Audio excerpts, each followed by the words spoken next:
Obrigada.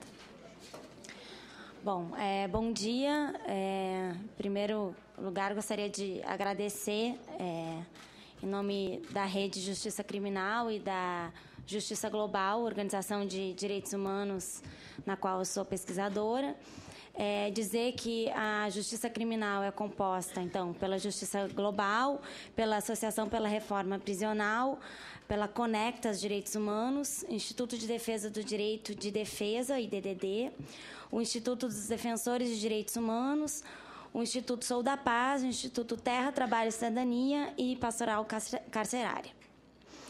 Bom, desde a apresentação e tramitação do projeto de lei 7663 na Câmara dos Deputados, ele tem despertado grande preocupação da Rede de Justiça Criminal, assim como contundentes críticas de vários setores da sociedade civil e mesmo do governo. Elas vão da ONU à Organização Mundial da Saúde, no âmbito internacional e no âmbito nacional, incluem notas técnicas e posicionamentos públicos do Ministério da Saúde, do Ministério da Justiça e da Secretaria de Direitos Humanos da Presidência da República, que posicionaram-se inicialmente pela rejeição absoluta do projeto, assim como do Conselho Federal de Psicologia e da Frente Nacional Drogas e Direitos Humanos, para ficar apenas em alguns exemplos. No Rio de Janeiro, a Justiça Global compõe o Comitê Estadual de Prevenção e Combate à Tortura, que tem fiscalizado sistematicamente locais de abrigamento e internação de pessoas em situação de rua, usuários de drogas ou não. Temos nos articulado também a Frente Estadual Drogas e Direitos Humanos, que lançou recentemente a campanha Chega de Recolhimentos e Internações Forçadas por uma Cidade de Direitos, entendendo as midiáticas ações de suposto enfrentamento ao crack dentro de um projeto higienista de preparação da cidade para mega-eventos e mega-empreendimentos. Apesar de inegáveis avanços entre o texto original e este que hoje tramita no Senado, o projeto de lei em questão continua indo na contramão das políticas sobre drogas ao redor do mundo. No mesmo mês em que era aprovado na Câmara, 34 países participantes da 43ª Assembleia Geral da OEA assinaram unanimemente a Declaração de Antígua por uma política integral frente ao problema mundial das drogas nas Américas, que prega, entre outras coisas, que, abre aspas, as políticas sobre redução da demanda de drogas ilícitas devem centrar-se na abordagem multissetorial e multidisciplinar e na utilização de evidências científicas e melhores práticas disponíveis. Já o PLC 37, como sabemos, insiste nas concepções de repressão e de internações como política prioritária para lidar com usuários ou dependentes químicos. No que tange à política criminal, a aprovação dessa lei teria efeitos desastrosos de superencarceramento ao prever o aumento da pena mínima de 5 para 8 anos de reclusão nos casos de tráfico, isto é, quando envolver crime organizado. O texto segue sem critério objetivo do que diferenciaria o comerciante de substâncias ilícitas do usuário, o que permaneceria a cargo da polícia e dos operadores do direito que, bem sabemos, tem se utilizado historicamente de uma seletividade classista e racista para efetuar essas prisões. O Brasil já experimenta um vertiginoso aumento da população carcerária. Nas últimas 2 décadas, houve um aumento de 380% no número total de presos, segundo dados do Ministério da Justiça. E pesquisas evidenciam que há um perfil muito claro do alvo da nossa atual legislação antidrogas. São jovens entre 18 e 29 anos, do sexo masculino, negros e pobres. A situação é ainda mais grave quando fazemos um recorte de gênero. Perto de 60% da população carcerária feminina está presa por crimes relacionados às drogas, e, em muitos casos, por levarem drogas para os companheiros presos sem representar perigo para a sociedade. Mas os retrocessos que essa proposta de lei traz são ainda maiores e se apresentam para outros campos. Uma das questões mais preocupantes do texto é que ele aponta como estratégia a ser priorizada a internação involuntária, com financiamento do Estado.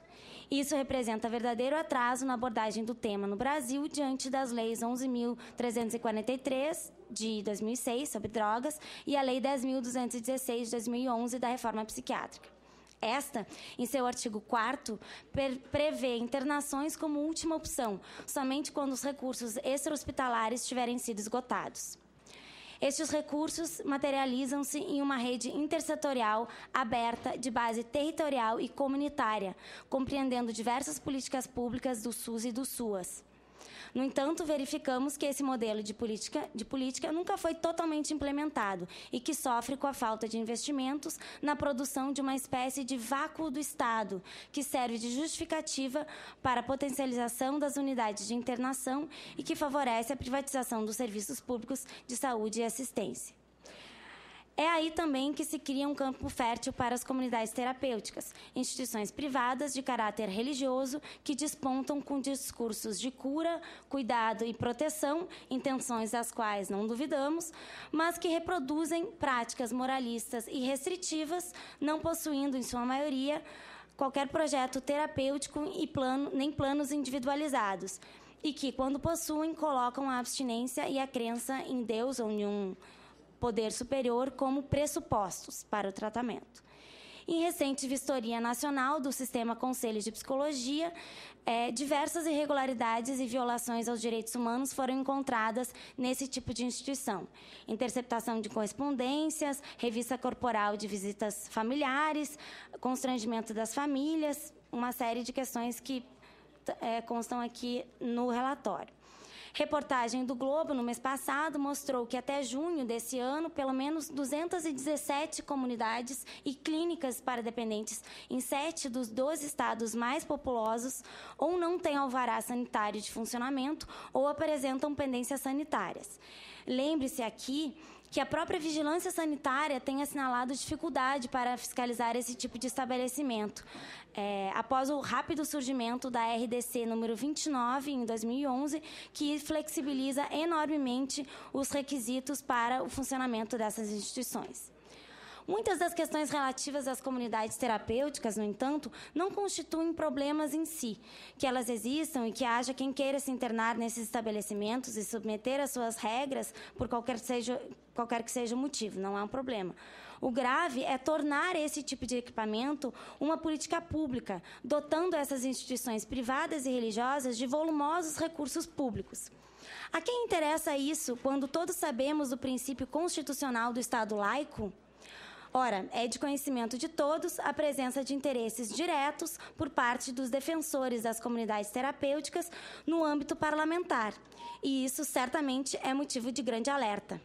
O processo da reforma psiquiátrica teve como elemento central a denúncia da chamada indústria da loucura, a alta lucratividade envolvida na manutenção de pessoas internadas por instituições privadas através do recebimento de recursos públicos.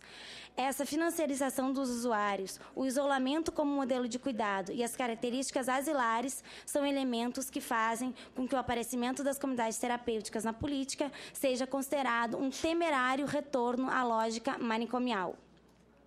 É importante também fazer atenção ao termo acolhimento. Se nessa última versão do PLC 37, as comunidades terapêuticas figuram fora da rede de saúde e acompanhadas do termo acolhedoras, pode não ser por acaso. Também no município do Rio, o termo internação foi rapidamente trocado por acolhimento, de internação compulsória para acolhimento compulsório, assim que o poder público, diante das duras críticas da sociedade civil organizada, teve que lidar com os paradigmas e marcos legais da saúde mental, reconhecendo, no mínimo, um erro técnico crasso. É mais do que isso. O texto do PL preocupa pela falta de informações a respeito da fiscalização e prestação de informações das comunidades terapêuticas. Estando submetidas ao CISNAD e aos seus critérios, podem se sobrepor aos padrões do SUS e do SUAS, histórica e democraticamente construídos em tantas conferências nacionais, estaduais e municipais. Bom, eu trouxe aqui vários relatórios lançados recentemente a partir dessa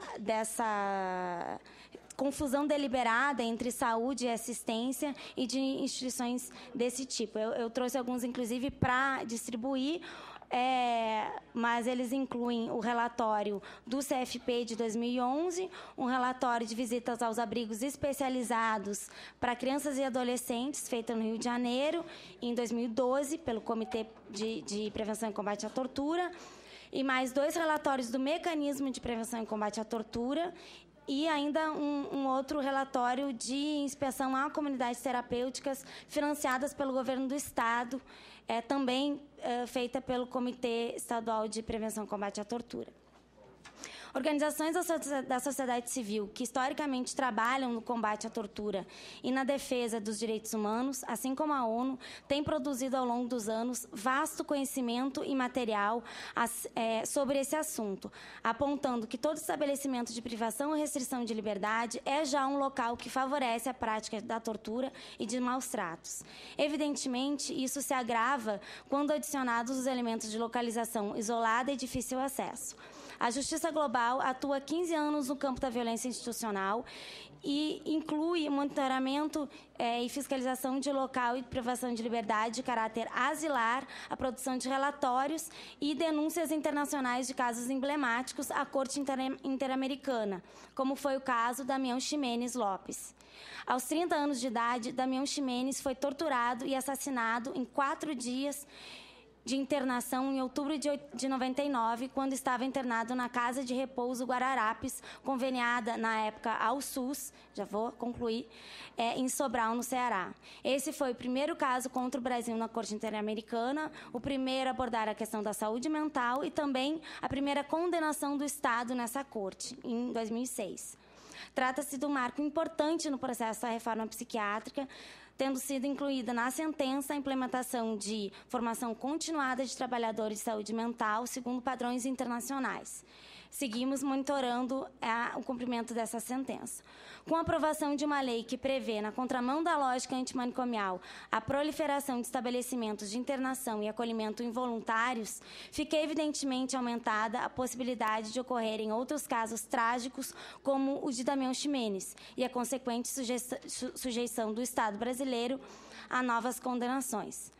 Apenas para concluir, esse projeto de lei não representa o anseio da sociedade civil e nem encontra abrigo nas melhores práticas internacionais e nacionais sobre o tema.